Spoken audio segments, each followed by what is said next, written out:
할렐루야. 민수기 18장 말씀 함께 나누겠습니다. 민수기 18장에서 이 제사장들의, 그러니까 레위 지파의 분깃에 대해서 말씀하십니다. 제사장의 직분에 있어서 그들의 분깃은 왜 중요하냐? 우리가 사실 그런 얘기를 많이 하죠. 명예로만 살 수 없다. 결국 먹고 살아야 되고 우리에게도 필요한 것도 있지 않느냐. 인간의 관점에서는 그런 것들이 중요하다는 거죠. 그런데 제사장은 하나님의 일을 하는 사람들이다. 하나님의 일을 하는 사람들은 누가 책임지시냐? 하나님께서 책임지신다. 그래서 우리가 믿음으로 살아서 주의 일을 하기 시작했다면 하나님께 맡겨야 되고, 우리가 아브라함과 이삭과 야곱을 통해서 뭘 보느냐? 하나님께서 그들의 인생을 책임져 주시는 모습을 보았습니다. 그럼 우리도 또한 믿음으로 하나님께서 우리 인생을 책임져 주시고 우리를 인도하신다는 사실을 기억해야 될 줄 믿습니다. 그런데 많은 사람들은 그걸 잊어버리죠. 하나님 인도하셨음도 잊어버리고, 지금 이렇게 살고 있는 것도 잊어버리고, 앞으로도 인도하실 것 또한 믿지 않고 있는 겁니다. 지금까지 살아온 것이 어떻게 살았느냐? 사람이 하루에 수만 번의 이게 호흡을 하는데, 그 호흡을 한 것을 가지고 내가 몇 번을 했다, 숨을 쉬어야 되겠다라고 계산해서 쉬는 사람이 누가 있냐는 거예요. 아무도 모르게, 자기도 모르는 사이에 호흡을 하고 있고, 그 공기가 몸에 들어가서 산소를 공급하고 우리의 피가 흐르게 하고 심장이 뛰게 하는 그런 일들, 우리는 신경 쓰지 않지만 하나님께서 하게 하신다는 거죠. 우리의 몸도 이렇게 하나님께서 지키시거늘 뭘 그렇게 걱정하느냐는 거죠. 그러니까 이렇게 믿음이 없으니까 교회는 목사를 향해서, 목회자들을 향해서 사례를 주님하니 이렇게 하고, 받는 사람들은 그 사례 때문에 또 퇴직금 때문에 전별금 때문에 싸우고 다투는 그런 어리석은 일들을 한다는 거예요. 우리가 보아야 합니다. 누구의 것이냐? 우리가 하나님의 것이다. 우리에게 주신 것도 하나님이시고 취하신 것도 하나님이시니까 할 수만 있으면 하나님께 맡기는 훈련들을 해야 된다는 겁니다. 보게 되기를 소망합니다. 18장 1절에 여호와께서 아론에게 이르시되 너와 내 아들들과 내 종족은 성소에 대한 죄를 함께 담당할 것이요 했습니다. 두 가지인데, 너와 내 아들 그리고 내 종족이다. 그러니까 너와 내 아들들, 그것은 아론의 후손들이죠. 그러니까 하나님 앞에 제사의 직분을 맡은 자는 아론의 후손들이다. 아론의 후손들인데, 아론은 레위 지파입니다. 그러니까 그의 지파는, 아론의 지파는 레위인데, 레위 지파 안에 있는데 거기서 아론을 통한 자녀들을 얘기하는 겁니다. 아론을 통한 자녀, 아론의 피에서 난 자녀들은 제사장 직분을 감당하는 겁니다. 그러니까 레위 지파 전체가 제사장 직분을 감당하는 게 아니고, 레위 지파 안에 아론의 후손들만 제사장 직분을 감당하고, 나머지 레위 지파들, 너희 종족들은 뭘 하느냐? 그것을 돕는 일을 한다. 그래서 성소에 대한 죄를 함께 담당할 것이요, 이 성소에 대한 일을 함께 담당한다. 너희 아들들은 너희가 그 백성, 그 제사장 직분에 대한 죄를 함께 담당할 것이니라. 2절에 너는 내 형제 레위 지파 곧 내 조상의 지파를 데려다가 너와 합동시켜 너를 섬기게 하고, 너와 내 아들들은 정교의 장막 앞에 있을 것이니라 하십니다. 여기 합동한다는 말은 연합한다. 왜 연합하느냐? 하나님을 섬기는 일에, 하나님 앞에 제사하는 일에 너희 혼자 할 수 없으니까, 너희만 할 수 없으니까 이게 연합이 필요하다라는 겁니다. 교회는 지금 오늘날 교회도 마찬가지입니다. 하나님 세우신 자가 있고, 교사로, 목사로, 장로로 각양 직분을 따라서 세우셨는데, 참 머리가 누구냐? 머리는 예수 그리스도밖에 없습니다. 그러니까 우리가 어떠한 직분을 맡았든 어떤 자리에 있든 예수 그리스도가 머리라는 사실을 늘 기억해야 합니다. 그리스도께서 머리시니까 그리스도의 머리를 통하여 우리가 연합했다. 우리가 각 마디가 연결되었다. 이 로마서 말씀을 통해서 우리에게 그렇게 가르칩니다. 우리 각 손과 발과 각 지체가 머리를 통해서 연결된 것처럼 예수 그리스도를 머리로 하고 있다면 우리는 그 안에서 자연스럽게 연합하게 되어 있었다는 겁니다. 왜 연합이 깨어지느냐? 왜 다툼이 일어나느냐? 그 다툼이 어디서로부터 왔느냐? 이렇게 생각해 보면 우리가 그리스도를 머리로 한 생각들을 하고 있다면 이게 당연히 연합을 해야 되는데, 한 사람 세상의 생각을 하고 한 사람 자기 생각을 하고 한 사람 그리스도를 머리로 한 생각들을 하니까 이게 연합이 안 된다는 거죠. 그래서 우리에게 이 연합하게 하시는 하나님의 명령, 계속해서 이 연합에 대해서 말합니다. 연합과 합동에 대해서 계속 얘기하는데, 교회에서 맡은 직분들이 연합되어지고 또한 하나님 앞에서 우리가 각자 예수 그리스도를 머리로 함으로 말미암아 더욱 한 마음을 가지고 한 뜻을 가지고 하나 되어지기를 주의 이름으로 축복합니다. 특별히 오늘날 이 시대는 성령 시대입니다. 성령이 오셔서 뭘 하시냐? 하나님 마음을 알게 하는 거죠. 성령은 하나님의 깊은 곳을 통달하신다 했으니까 성령이 오셔서 뭘 하느냐? 예수님께서 마지막 제자들을 모아놓고 내가 가는 것이 너에게 유익이다. 왜 유익이냐? 내가 가야 보혜사가 올 것이다. 성령이 오시면 너희 안에 죄에 대하여, 세상에 대하여, 의에 대하여 가르치실 것이다. 깨닫게 하실 것이다 했습니다. 그럼 죄에 대하여, 의에 대하여, 세상에 대한 것이 뭐냐? 그게 하나님 마음인 겁니다. 하나님께서 죄를 알게 하시고 하나님의 참의 그리스도를 알게 하시고 이 세상에 어떻게 살아야 될 것, 남은 세상에서 우리가 그리스도의 십자가의 고난을 채워가면서 어떻게 살아야 될 것을 가르쳐 주는 거예요. 그러니까 성령이 오시면 하나님 마음을 알아서 더욱 그리스도를 머리한 삶 가운데 나아가게 되는 거죠. 성령 충만한데 기도하는데 자기 뜻대로 산다. 교회에서 귀한 직분을 맡았는데 자기 뜻대로 산다. 하나님 앞에 자기가 헌신하고 평생을 주를 위해 살겠습니다. 직분자로 목회자로 섰는데 자기 뜻대로 산다. 이거 잘못된 거예요. 철저하게 잘못된 거예요.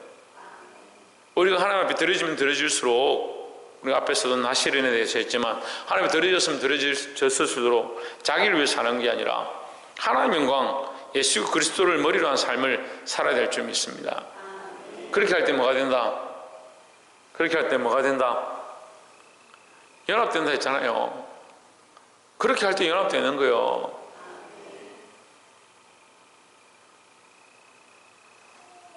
그나마 우리 가족 단위가 잘 이렇게 연합되는 게 한 집안인 거예요. 우리는 바꾸면 아버지도 바꾸고 자식도 바꾸고 다 이 하나예요.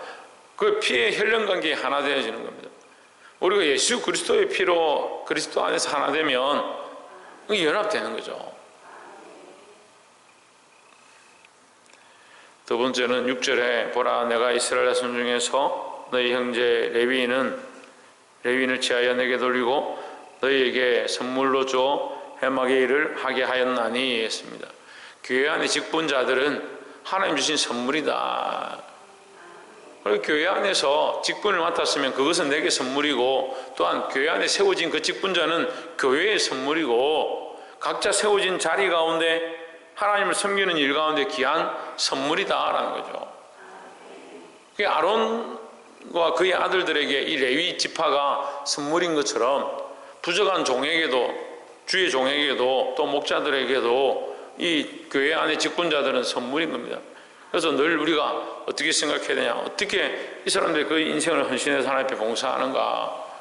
나는 당연히 하나님 앞에 월급 받고 이 시간들 들여서 기름 부은 종이 되었기 때문에 이것을 맡아야 하지만, 이들은 뭔 그런 게 한 게 있다고 하나님 앞에 나와서 이 직분을 맡았는가. 참 우리에게 귀한 선물이구나, 그렇게 보는 게 맞고, 그래서 섬기는 사람들을 우리가 너무 귀하게 생각하고 사랑하고 아껴줘야 되는 게 맞습니다. 그래서 여러분들은, 직분자들은 교회를 섬기고, 또 주의 종은 또 직분자들을 섬기고, 성도들은 교회를 섬기고, 세워진 직분자들과 주의 종들은 그 성도들을 섬기고, 그래서 서로 그렇게 하는 것이 옳다는 거예요. 그리고 예수님께서 내가 주와 선생이 되어 너희의 발을 씻긴 것 같이 너희도 그렇게 하라 했으니까, 우리가 정말 섬기는 것 자체를 귀하게 여기고 하나님 앞에 봉사하는 그 모습들을 정말 하나님 주신 선물처럼 생각해야 될 줄 믿습니다. 오늘 이 아론에게, 아론과 그 아들들에게 이 직분자들을 선물로 주셨던 것처럼 우리 또한 우리에게 주신 자들, 교회 안에 있는 생명들을 귀히 여겨야 될 줄 믿습니다. 7절에 너와 내 아들들은 단과 장인의 장안의 모든 일에 대하여 제사장의 직분을 지켜 섬기라. 내가 제사장의 직분을 너에게 선물로 주었은즉 거기 가까이 하는 여인은 죽이올지니라 했습니다. 그 제사장 직분도 선물이고 거기에 너희 레위 지파 너희를 함께 돕는 자도 선물이고 했습니다. 그러니까 우리 인간의 연약함이 뭐냐면요, 자기 거는 굉장히 귀하다 생각하는 거예요. 자기 거는 귀하니까 내가 장로고 집사고 권사면 내가 장로된 거, 내가 권사된 거, 내가 집사된 거, 이건 정말 귀하다. 그럼 니는 뭐냐? 자꾸 비교하는 거죠. 자기가 기도 열심히 하는데 저 집사는 기도를 안 한다. 그거 판단하고 비교하고 책망하고.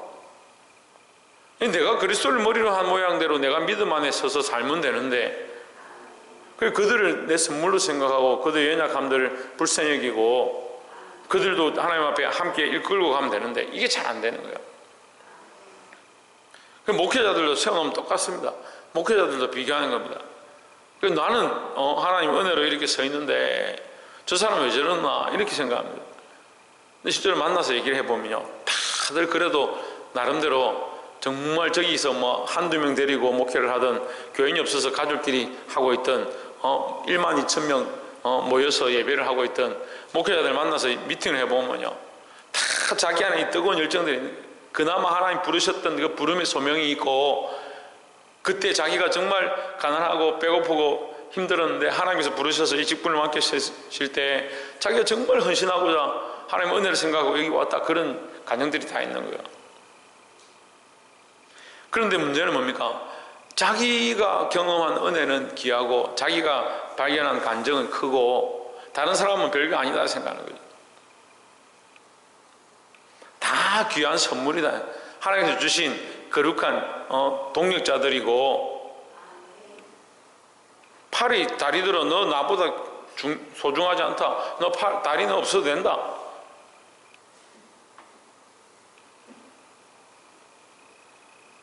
다리가 위 보고 위장 보고 너 위 없어도 된다. 그게 어떻게 살겠느냐는 거예요. 우리가 서로를 귀히 여기고 하나님 주신 선물로 생각해서 늘 중보하고 섬기시기를 주의 이름으로 축복합니다. 마지막 세 번째로 19절에 이스라엘 자손이 여호와께 그제로 드리는 모든 성물은 내가 영영한 음식으로 너와 내 자녀에게 주노니 이는 여호와 앞에 너와 내 후손에게 변하지 않는 소금 언약이니라 했습니다. 여기 소금 언약이다 하니까 이 소금 언약이 뭐지? 지금까지 나오지 않았던 단어인데 하나님의 말씀은 이게 이중 삼중으로 계속 얘기하는 거예요. 보통 말씀을 풀 때는요, 그 본절만 가지고 풀면 안 돼요. 이 앞뒤 구절을 봐야 되고 전체적인 맥락을 봐야 되고 더 나아가서 성경의 전체적인 걸 깨고 있어요. 그러니까 소금 언약이라 했으니까 이거 처음 듣는 말인데 근데 뒤에가 뭐라 합니까? 영원한 율례다.